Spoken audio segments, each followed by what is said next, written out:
Hi guys, welcome. Welcome. Good to see lots of familiar names popping up. I hope you're all well and have had a good week. Sad that for many of us the warm weather has slightly shifted, but still hope you've been able to get outside and enjoy it. So today we are doing the theme of interior spaces. So I'm in my sitting room as I always am, but I've oriented myself so that I've got a good view. I can see a large number of objects, pieces of furniture.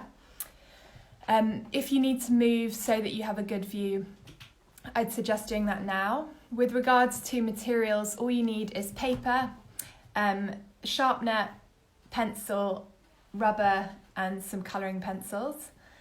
If you don't have colouring pencils, you can do this with just normal graphite pencil, but I would suggest trying to use colours if you can, because the artists that we're going to be looking at today, they use colour in an amazing way in thinking about their interior spaces.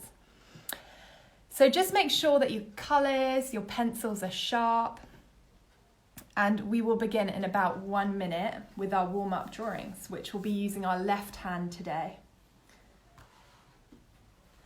And if you want, you could do this in colour. I'm going to start with colour to do this, so that I get a build-up of my linear drawings one on top of the other. So I'm going to start with an orange. And we'll do a similar thing of doing a 1 minute, then a 2 minute, then a 3 minute warm-up. But like we did about 4 weeks ago, we're going to be using our left hand.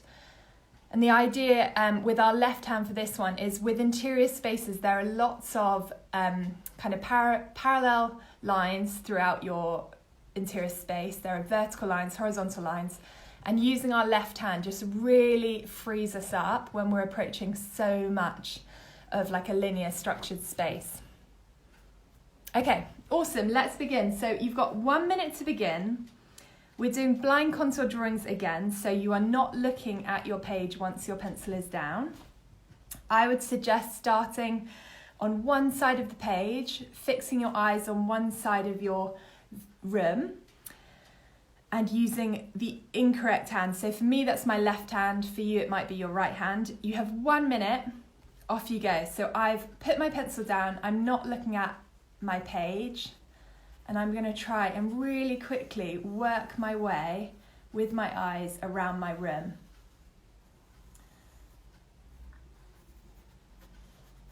You won't be able to get lots of the details in this first one because it's just 1 minute.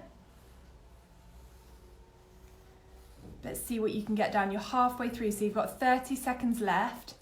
For those of you just joining, we're using the wrong hand. So I'm using my left hand, but you might want to use your right hand, and we are doing blind contour drawings of the view in front of us, so the room that you are sitting in. You've got 15 seconds left. If you go off the page, don't worry, just try and continue where you left off. Okay, and stop. Okay, I imagine your first one will look pretty scrappy, maybe even difficult to tell that it's an interior space. I just explained before a few of you signed on that we're using the wrong hand because sometimes the amount of parallel lines, vertical lines, horizontal lines can actually mean that we become again a bit too precious, even if we're using the normal hand we use. So I'm suggesting you use the alternate hand for these warm-up drawings to really relax about those lines and not worrying about getting them straight or whatever. It'll really loosen you up. So I'm going to pick a different colour. I'm going for a blue this time. This one is going to be 2 minutes, so it's 1 minute longer. It's double what you just did. So you're going to take it slightly slower, okay? This time I'm going to try and work in as many of the details that I see. So for examples, I've got books on my bookshelf. I want to try and include some of those details, okay? You've got 2 minutes for this one. Once your pencil's down, don't look at your drawing. Off you go.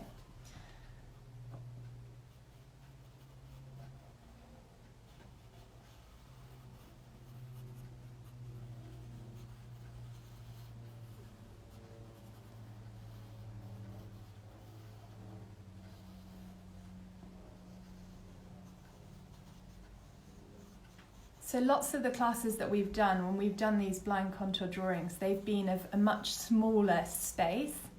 The architectural one last week obviously was a bigger object or subject matter, but for most of us it was a bit further away.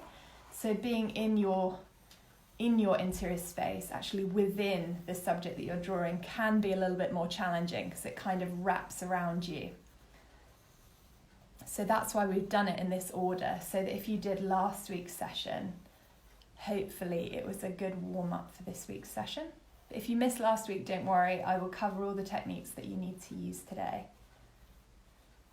So if you've just joined us, we're doing our warm-up drawings. We're using the alternate hand that we normally use, so the hand that you're not as comfortable using. You've got 45 seconds left, so if you've just joined, you can jump on in. And remember, try not to lift your pencil off the page and don't look at your drawing whilst you're doing it, okay?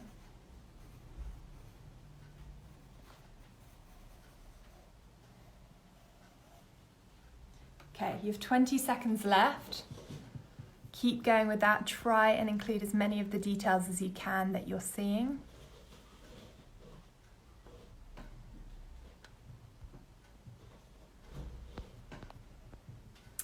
5 seconds. And stop. Okay. You will have got, hopefully, a few more details in that one. So the orangey one is my 1 minute one, and the blue one is my 2 minute one. So you can see, I think the shelves work particularly well. Even though the items aren't all sitting on the shelves, you've got a sense of the structure of it being layered on top of each other with the items on top of it. Okay, the last warm-up drawing we're going to do is going to be 3 minutes, okay? And this time you're going to work from the other side of your page. So if you started on the left-hand side, I want you to move to the right-hand side. And this will just, again, get us thinking and relaxing into it in a new way. I'm going to go with a blue again, but I'm going to choose a darker blue. You've got 3 minutes. Put your pencil down on the opposite side of the page and off you go.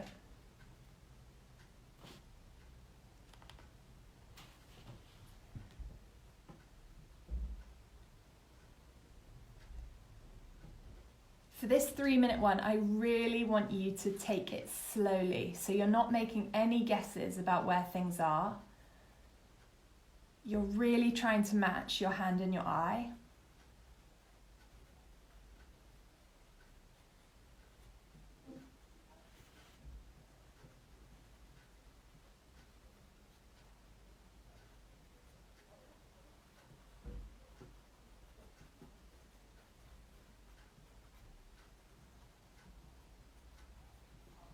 For me, the sitting room that I'm drawing actually contains lots of objects that I've chosen to draw for previous classes. So I can see lots of my plants, my vases.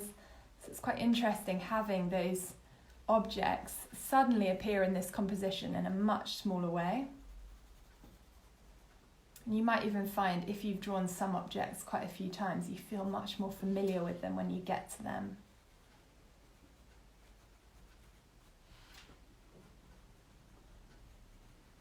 Be careful with how hard you're pressing. A lot of people go really tentative with these line drawings, but you can press with a certain level of pressure to get your lines nice and bold. Or you can vary how much you're pressing it, so when you get to a line that you want to be a bit darker, you can press much harder for that. Okay, 1 minute 15 seconds left. If you got stuck on the details of one part, try and move on so you're getting the whole of your view in this time.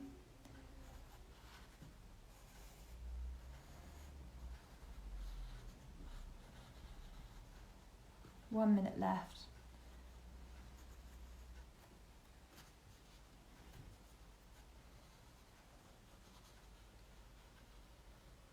I wonder if any of you are ambidextrous, and actually it's just as easy using your alternate hand. Maybe it is for you.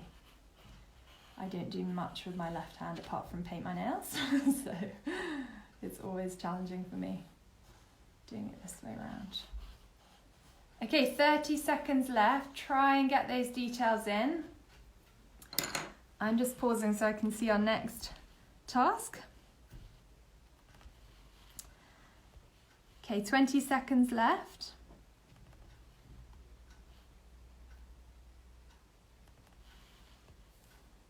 Ten seconds left.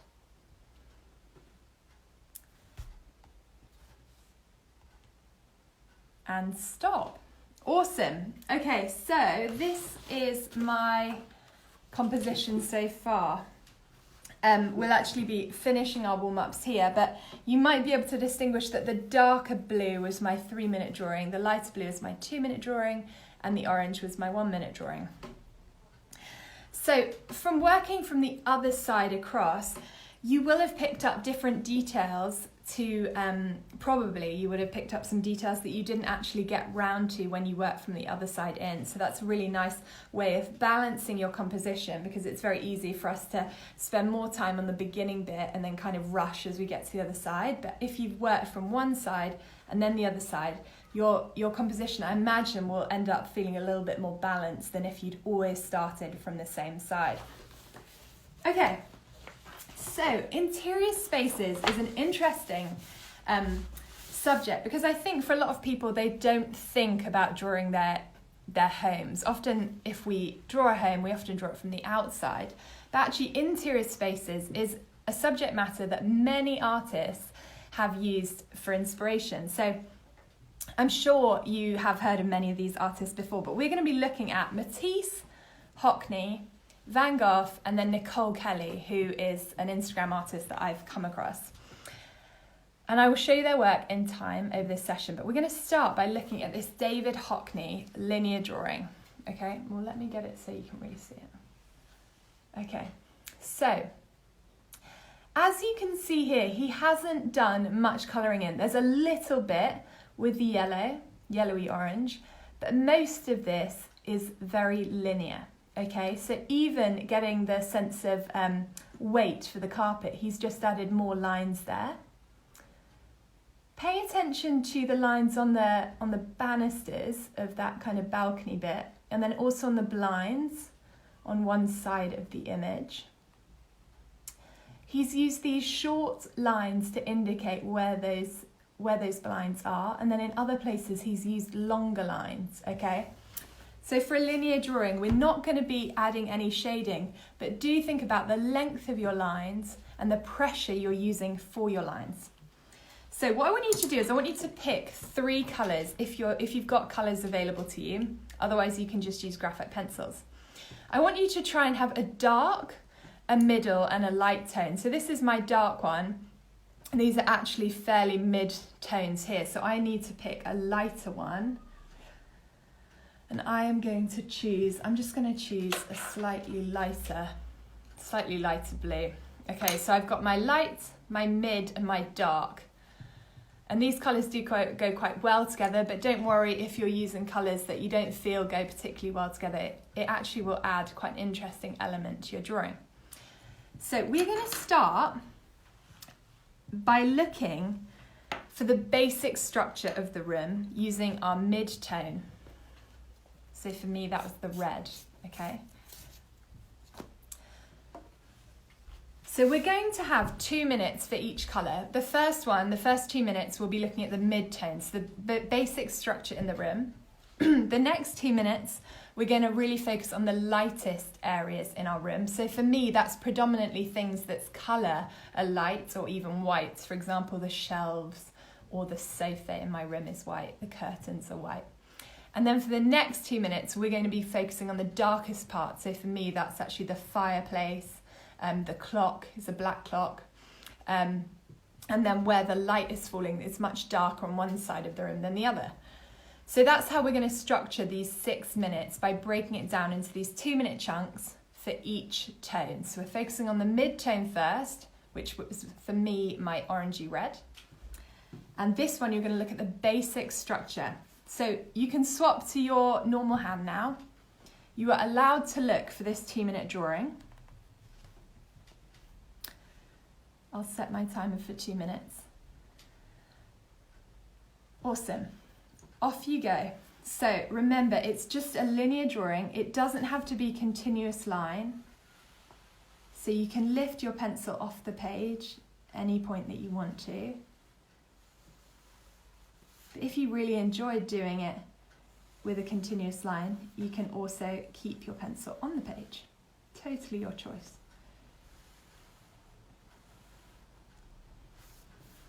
So you've only got 2 minutes, so we're now 1.5 minutes in. Sorry, 30 seconds in, we've got 1.5 minutes left. So don't go too slowly.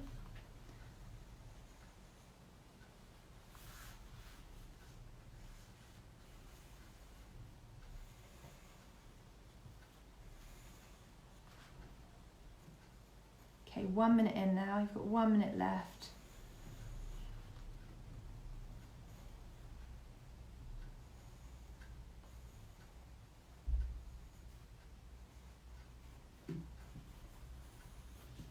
Now I know it's challenging when they're really quick like this. But again, these are all exercises to loosen us up and help us to really focus on looking and learning the space as opposed to just presuming that we know what the space looks like. So I'm sure for many of you might have lived in this home for years, so you might think you know what it looks like, but actually if you really take your time, I'm sure you will be surprised by certain elements of it.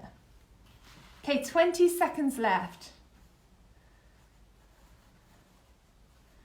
We actually rearranged our house in lockdown, not our house, but our sitting room in lockdown, and it's just a little flat. That was exciting, me calling it a house. We rearranged it so that it would be a little bit better for the lockdown setup. Okay, stop there. So I won't imagine you would have got much in. So I've got the bench that our TV sits on, I've got the sofa, and I've got the main structures of the fireplace. This bit juts out, and then the corner of the room and the other corner of the room. So that was using my mid-tone. You're now going to get another 2 minutes with your lightest colour. So mine was my light blue. I need to sharpen it up because it's a bit blunt.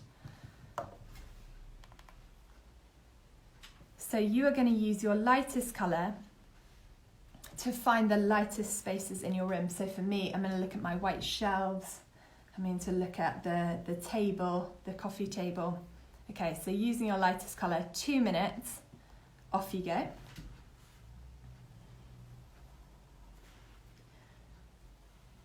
And remember what we saw in Hockney's.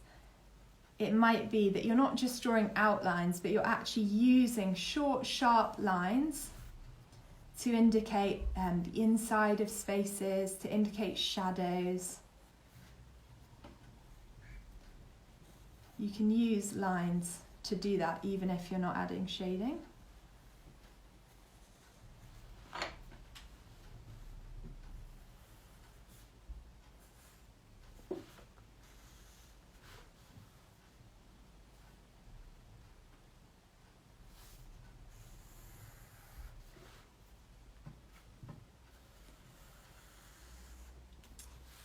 Okay, you have just over a minute left. So it will feel rushed, but the idea is that that's keeping you moving. You're not getting stagnant as you do this, you're keeping moving.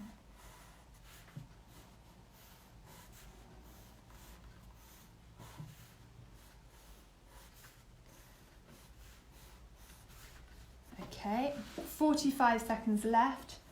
Make sure you're not just focusing on one area, but you're moving across your room.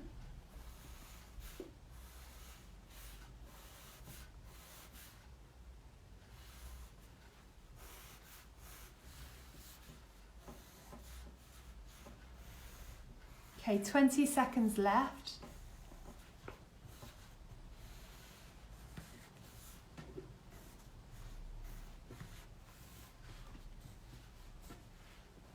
Ten seconds left.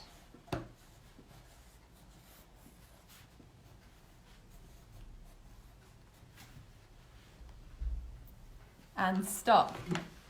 Okay, so this is where I got to with that one. So my light blue was the lightest spaces in my room, so the shelving, by the television, the shelves that have all our books on.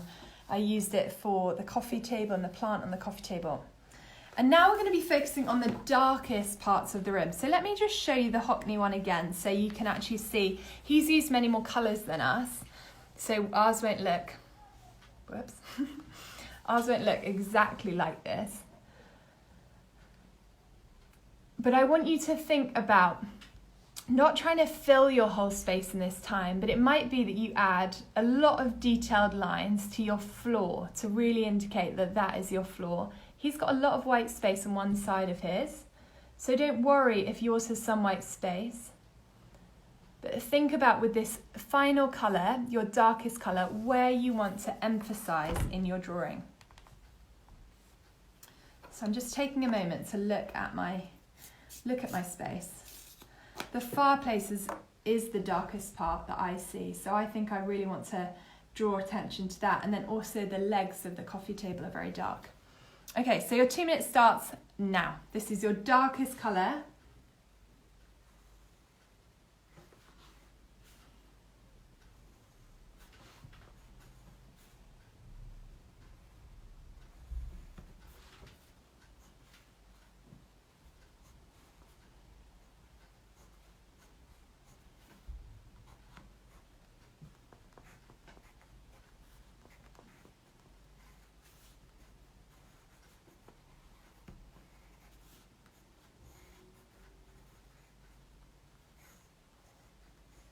Okay, 1 minute, 20 seconds left.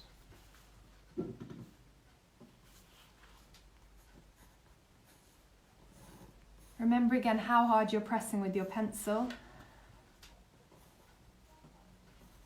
Don't feel like you need to press really hard for every line, but try not to make it a really timid, faint drawing.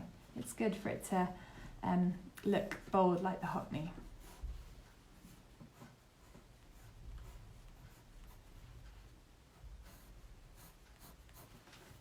Okay, 50 seconds left. You're almost there now.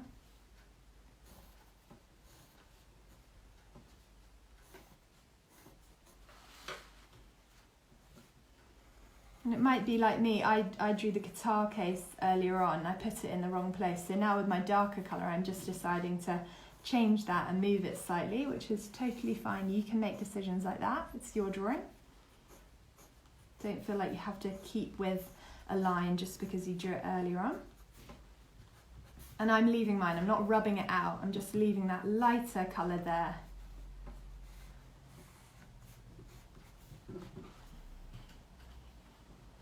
Okay, 5 seconds left.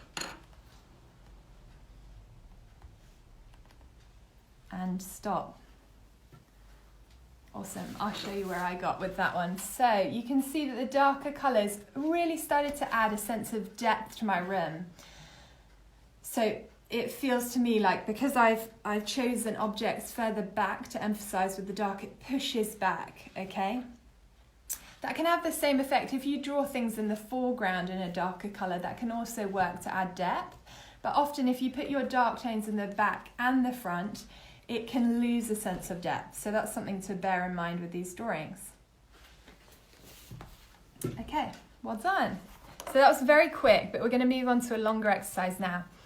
We are going to look at a detail, not from that original drawing, but it's by Hockney. So this is just a chair that he has drawn in his home, okay? And you can see here that you've got a very linear background, but the chair in the middle, it's almost like a portrait of a chair, and he has used colour and tone, okay?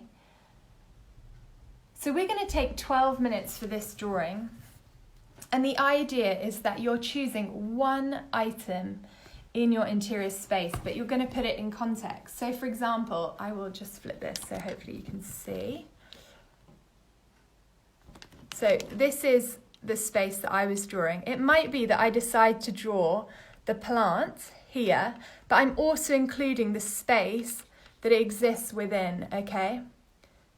So you don't only need to draw the object, you're also thinking about how it exists within your interior space, okay? Because that's what the Hockney chair here has done. He hasn't just drawn this chair, he's also included the context that it sits within. No intentional pun there with sits. Okay, you have got 12 minutes. So I'm going to start the timer for this, but I'll talk you through it as we do it. So, first of all, if you're ready to dive in, go for it. But the first thing you probably want to think about is what colours you're going to use. It may well be that the colours you just used were actually really successful, so you stick with those colours again, maybe adding in a little bit more colour for patterns or anything. I am going to draw the vase. I'm going to draw that vase because it's probably the clearest thing to me. No, I'm going to draw the plant that's on the windowsill, so then I can add the windows and the shelf that it's sitting on. So I'm going to do my plant in tonal, using shade, using a variety of colours, but then the context, so that the lines that I'm thinking that intersect my object, I'll also include. So I'm going to start with my mid-tone. If you feel like you want to mix it up and use a variety more colours, you absolutely can. But I'm going to draw it all in a linear way first of all, before I add any tone. I'm going to think about the outlines of my object.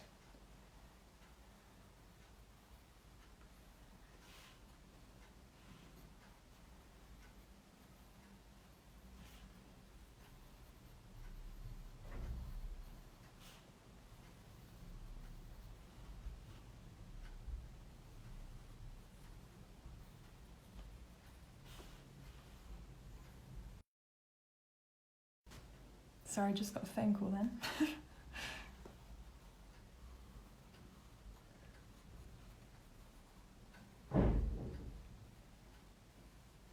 Okay, and once you've done your linear outline, I've still got a little bit more to go on mine.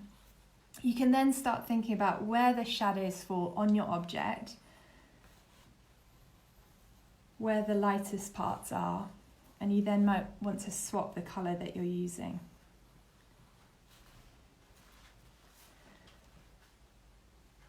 If there are shadows that you can see that are falling around your object, so not on your object, but around your object, I would suggest doing them in a linear way, so doing short, sharp lines to indicate that that's a darker space on your drawing.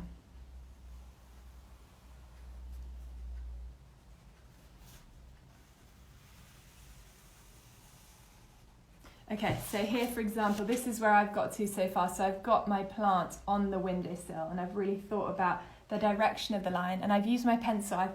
I've held it out, you might have seen me do that, to try and work out what angle that windowsill is at, okay? You can use your pencil to help you. So I'm going to continue with my linear drawing just for a little while longer. And then I will start to add some tone to my object.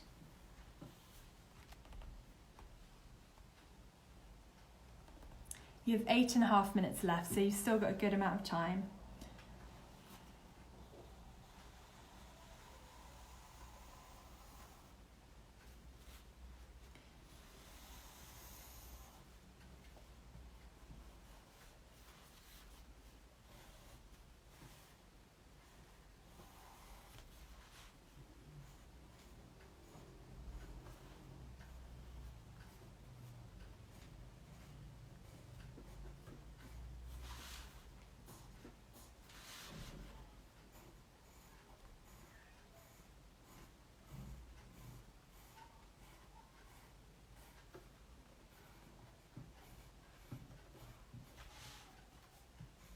Okay, I am about finished with the linear part of my drawing, and I'm now going to add in some of the colour and tone. So once again, here's Hockney's chair, and if you can see, I'll try and zoom in a bit, he has still got lines, a very linear quality, even to the areas of tone.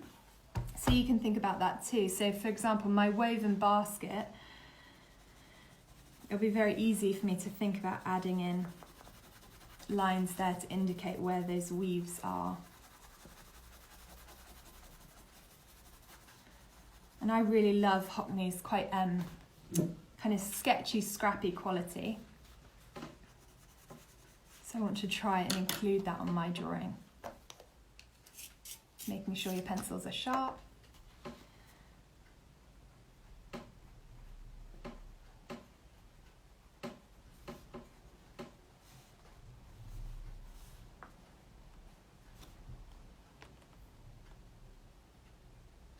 You have 6 minutes 40 left, so you've still got, again, a really long time. Don't feel like you need to rush this.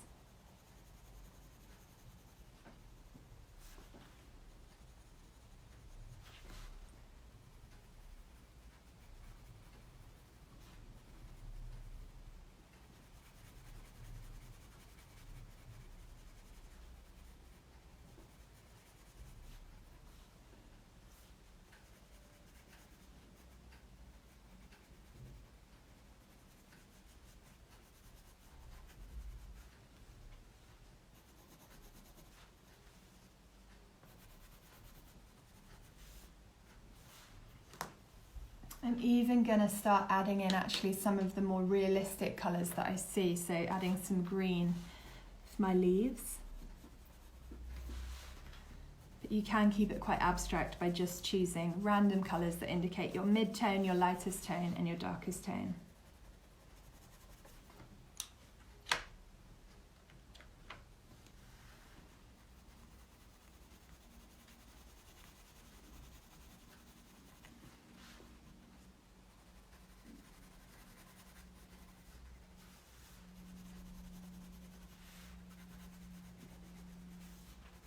One of the things I really like about this exercise is it actually teaches a little bit of perseverance, I think, with an object. Often when you're adding tone to every single part of your drawing, it's very easy if you get bored of an area or it's not quite working to move on, which is not bad. It can actually be a real advantage of keeping your drawing quite fresh and not getting stagnant. But I think what it can mean is that we don't persevere with spaces that we're finding a little bit trickier. So the idea of this portrait of your object actually, I think, helps us really push through to get some interest with the object that we've decided to focus on.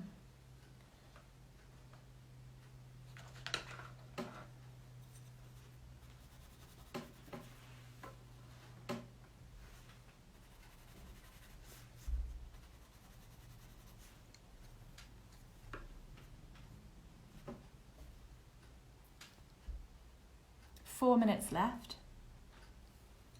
I'll show you where I've got to so far. So really quite simple, but you can tell that plant is sitting on the windowsill. I think it really would help ground that object if there was a sense of the shadows, but I've limited myself to only shading on my object. So I'm going to really try and just use lines to indicate those shadows. So I'm going to use short, sharp lines where there are shadows.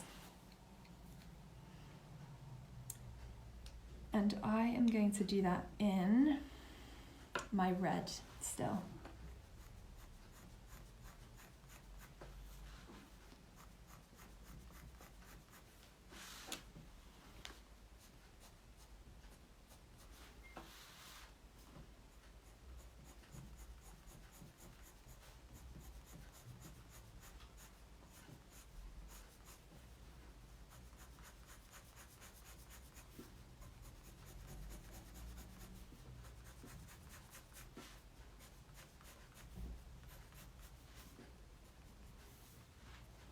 Checking if there's any questions. Bro, do feel free to ask questions if anything's not clear.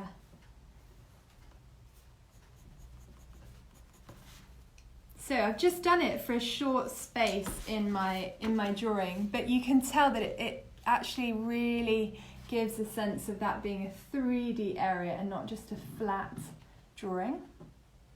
So shadows really help with that. Thanks, Julia. What time are we on? So we're on 2 minutes 22 left. Just remember one last time, the Hockney that we're basing this drawing off. He has got a really soft quality to his shading on the middle of his chair here, which he's done by leaving some white gaps. He hasn't pressed really hard with his coloured pencil, but that helps bring a sense of the fabric to his chair. Okay, so that can really make a difference. How hard you're pressing can actually affect the materiality of your object.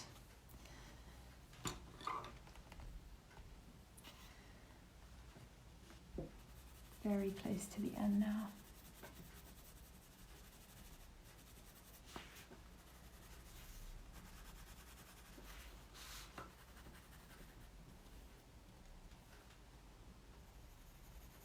One and a half minutes left.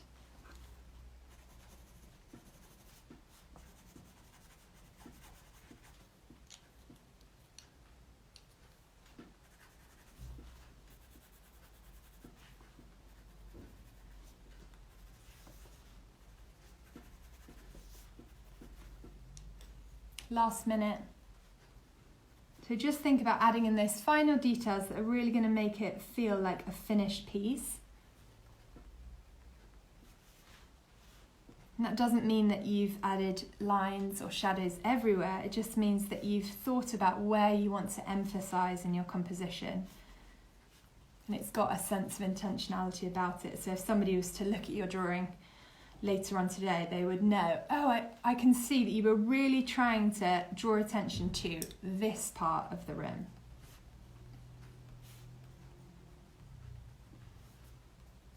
And for me, I think it's actually the texture, the weave of the plant pot is what I think really has caught my eye and I really want to try and capture. Last 10 seconds.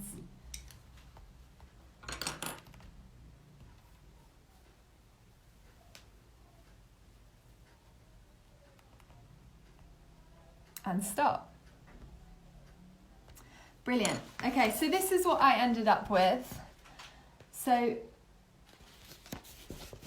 small sharp lines to indicate where there was shadow. And then for my basket, I added a mid to light tone blue on the background of the basket. And then I added these kind of curved little lines to indicate the weave.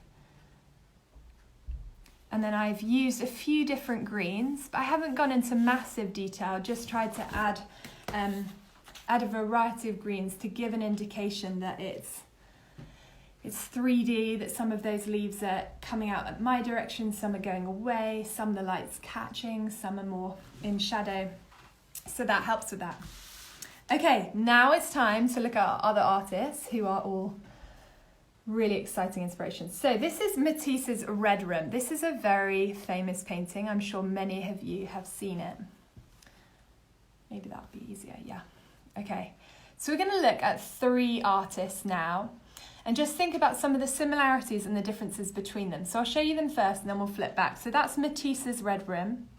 This is Van Gogh's Bedroom. And then these are some examples. I'm going to choose this one of Nicole Kelly's work, who we've looked at before when we were doing some work, I think a few weeks ago. And she has recently done an interior series that she's put onto Instagram, and I've really loved her work too. So let's just think about some of the similarities and the differences. If you want to write anything into the comments, amazing, but I know sometimes the speed of that can limit us. So this Red Rim by Matisse, some of the things I noticed about this one is it's quite a flat 2D composition. So for example, even though this table is in front of us, the table actually blends in with the background. So he hasn't added in any shadows. He's completely flattened the tablecloth and the wallpaper together. So instead of you feeling like you can walk into this room, it's almost like it's a completely flat plane. And the only bit that's really 3D is through the window. He's also added some figures, one figure into his. So that's something to think about. The lines on the chair really help with a sense of perspective here. That's one of the only indications of depth in this room. Whereas in contrast, Van Gogh's Bedroom has much more of a sense of depth here because of these lines pushing away from us. So if you imagine the vanishing point exercise we did last week, you can imagine that these lines disappear off into the distance, and he knows that the further away things get, the smaller things get. Okay? So he's got a lot of space here that almost invite you to come into the room, and the focal point on the background, and then these side panels come forward. And then lastly, Nicole Kelly's one is somewhere in between the two. So it's not got as much depth as the Van Gogh one, but it's got more depth than the Matisse. Okay, this corner of the bed, which I think this is, helps draw our eye into it. She's similarly got quite a muted palette, like orangey purples. That's something I think is quite similar. They've all got quite a limited palette. So this is orangey purple pinks. This is yellows and blues. And this is mainly reds and a little bit of blues. Okay, so what we're going to do is I want you to choose one of those that's going to inspire you. So you're trying to work in the style of either Van Gogh, Matisse or Nicole Kelly. Do you think they used the literal colours of the rooms or they made them up? Interesting question. I personally think they have made them up. I think they might have taken an object that they were inspired by in the room and used those colours to base it off, but I don't think any of those rooms looked exactly like they've been depicted. So that's something really good to bear in mind as you're now doing your final piece, okay? Is to think about what colours you think you want to try and describe your room in. Now, you are going to have 7 minutes to work on the linear quality of your rim before you add tone in. So I'm starting the 7-minute timer. Remember, if you are doing it in the style of Matisse, you're going to really try and get quite a flat perspective. So instead of having the lines that come towards you on the side of the rim, you want to forget about those and you want everything to be quite flat. So maybe you're just focusing on that back wall in your rim. Okay? Whereas if you want it to be more like Van Gogh, you want there to be much more of a sense of space. So I would try and include the side walls in as well. Okay? So I'm going to try and do it in this style, but I'll show you the 3 styles one more time. The flatter Matisse red rim, the Van Gogh, or the Nicole Kelly. So I'm going to just focus on my back wall, and I want it to be nice and flat.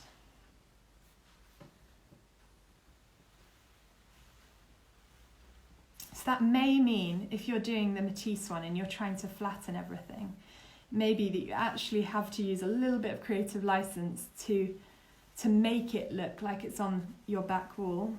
If you're sitting at an angle to it, you're going to have to shift your imagination to think of it all as being flat away from you.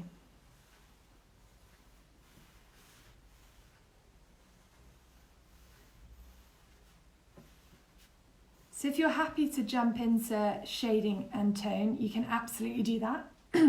It's just often simpler to start with trying to depict the space in a linear way, so that it gives you a bit of a framework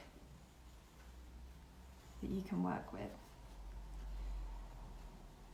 Now, one of the things about that Matisse is that he has this pattern that creeps up from the wallpaper and the tablecloth. They kind of merge together. It's a similar pattern. So if there's a pattern in your room that you actually really like or you're interested in, you could think about translating that pattern onto another part of the picture. So for example, I've got a colourful rug in the room, and I'm going to try and take that pattern so it goes from the rug up onto the chimney breast.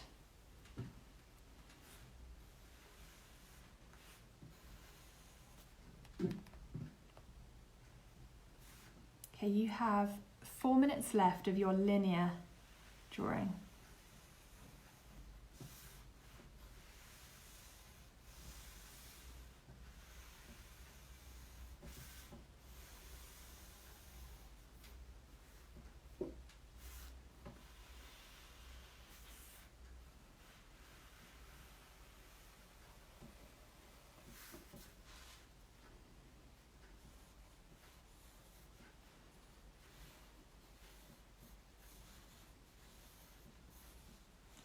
Okay, some of you may have finished with that now. So you've got 3.5 minutes left on the linear part of this drawing. If you're ready to move on to starting to add tone and shading, I'd suggest you move on to that now, because that's going to take a little bit longer. So I'm going to move on to that now so I can give you a little bit of an example of what I'm doing.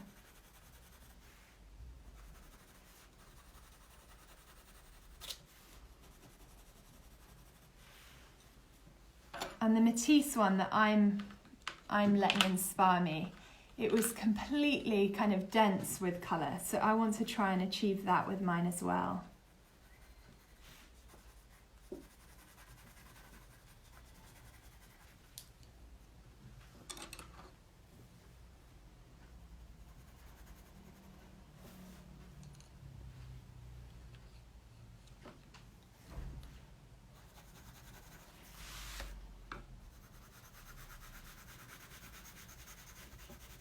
And what I'm doing in response to Julia's question is I'm actually going to base all of the colours of my room around the rug that's on the floor. I'm only going to use the colours that I find in that rug, which is it's like an orangey blue rug.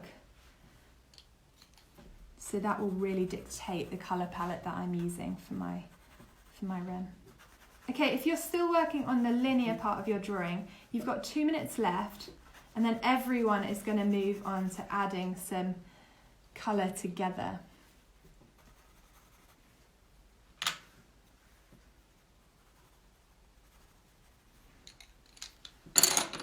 I'm going to show you them another time.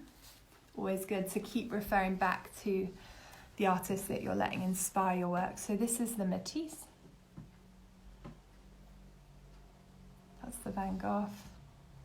If I just zoom in a bit, you can see that some of his objects have got a sense of outline about them. He's used a darker colour to really emphasise some of the spaces, some of the objects. So it's almost a little bit illustration-y. And the table particularly has this really distinct outline shape. And then this is the Nicole Kelly one that we were looking at. So hers, in contrast, doesn't have outlines. She really distinguishes shapes by just the shifting of colour quite dramatically. So even though that is a pink wall that she's trying to depict, she's used lots of different types of pink to shift that space around the plant that's a very similar rubber plant to what I was just drawing. And then in her mirror, she's actually started to bring a reflection of what's behind. And you can tell that because she's got an image, the orange of the bed is mimicked in the mirror there. Okay, last 20 seconds, and then you're going to move on to adding colour to yours.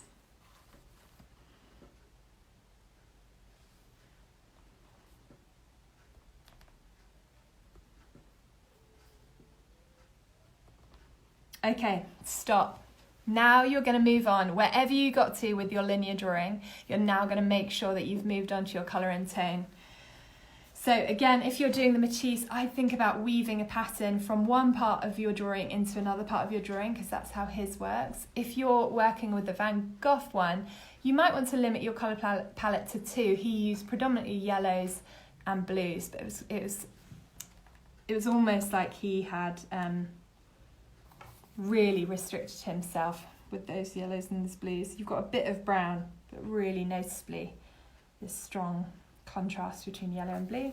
And then Nicole Kelly, hers is a bit more muted. She's got these pinks, these greens, these oranges, but she's got lots of varieties of each colour. So for her pink, she's probably got about 5 types of pink, and for her orange, she's got about 4 or 5 types of orange as well. Okay, you've got 10 minutes for this bit. Off you go. If you were very speedy and you were already working on your tone and colour, fantastic.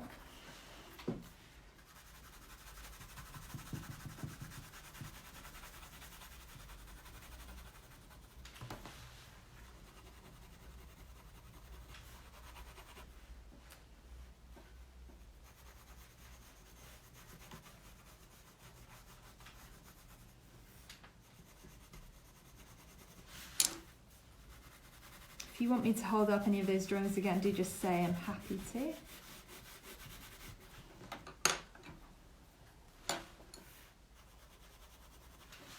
Or if you have any questions, feel free to ask in the comment box.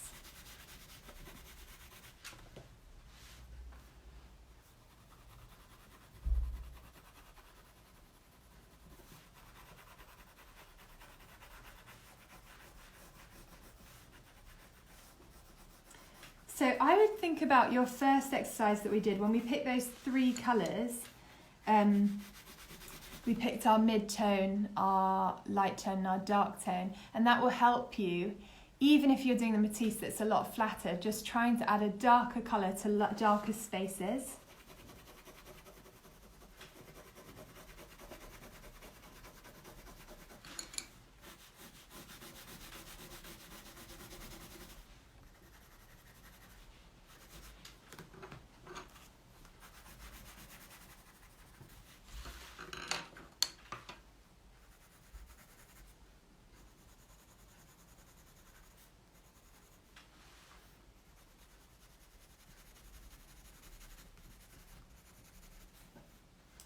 Okay, 8 minutes left. It's really quite amazing how quickly the time flies. Every time I do one of these classes, I'm always amazed at how quickly the time is. Sadly limited by Instagram's hour limit, but normally if you do my classes live, they're 2 hours, so we have a little bit longer. So I hope post-lockdown I'll get to meet lots of you in the flesh and we can try a class together.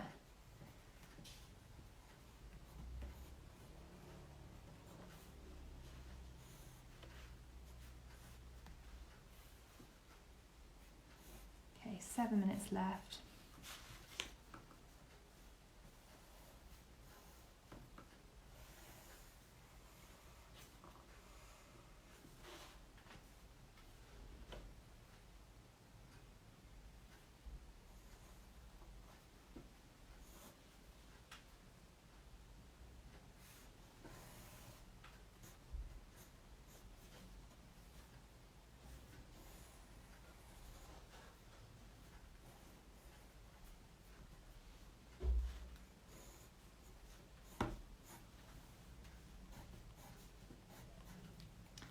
I'm really looking forward to seeing these ones after the class ends. Thank you so much for sending me your drawings every week.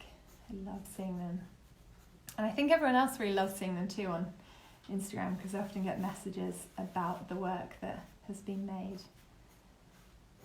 So I hope you find it as inspiring as I do to see everyone else's work.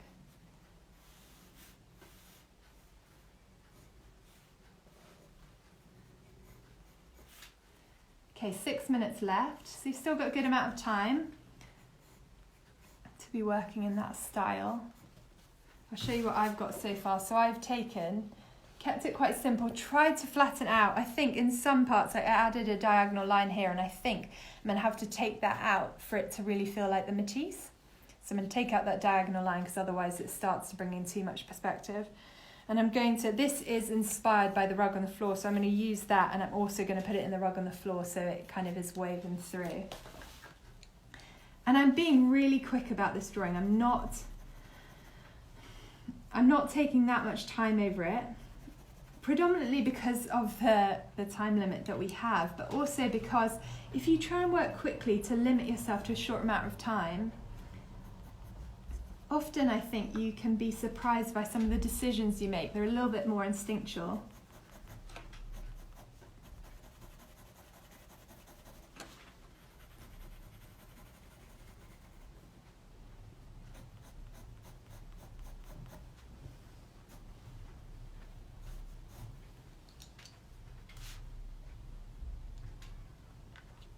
Okay, just under 5 minutes left.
Okay, just under 4 minutes left.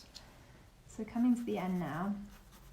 If you can, see if you can push yourself to really add chunks of colour that will start to make it feel more complete. It may have been beneficial to do this a little bit smaller. So those of you that are working on a smaller scale might actually have found it easier to get this done in the time.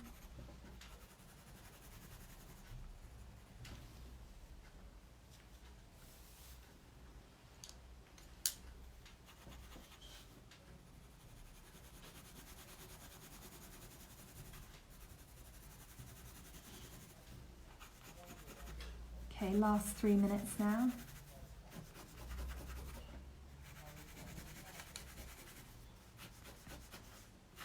It's interesting to think that so many of these artists use their interior spaces to inspire them, not in times of lockdown, but especially now when we're not able to go out we can now go out as much as we want, but a lot of the spaces that would normally inspire us, like galleries or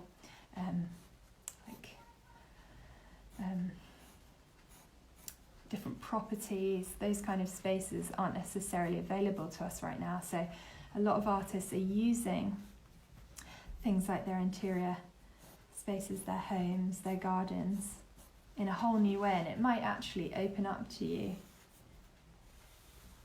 a whole new set of resources. Okay, coming into land now. I will show you where I've got to. So it still needs some more work, but you can see that I've got the carpet and the chimney breast merging in together. Okay, I've tried to keep mine in the style of Matisse, so it's much flatter. I've woven that red in, and I'm going to bring it in to the background here as well.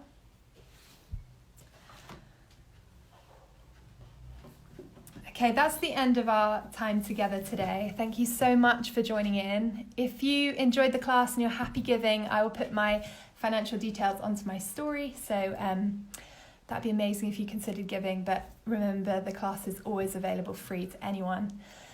Next week, we'll be gathering again at 10:30, and I will announce the theme soon.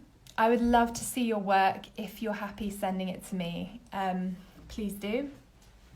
And any questions, let me know. But thank you again, everyone, for coming. So awesome to draw with you. Just going to see who was on here, because it's very sad. Now that it turns into an IGT video, I lose all these comments that I used to enjoy reading through. Oh, Brill, lots of people that have done lots of the previous classes. So I hope you've learnt techniques that have built on previous techniques and you feel quite equipped now to draw on your own.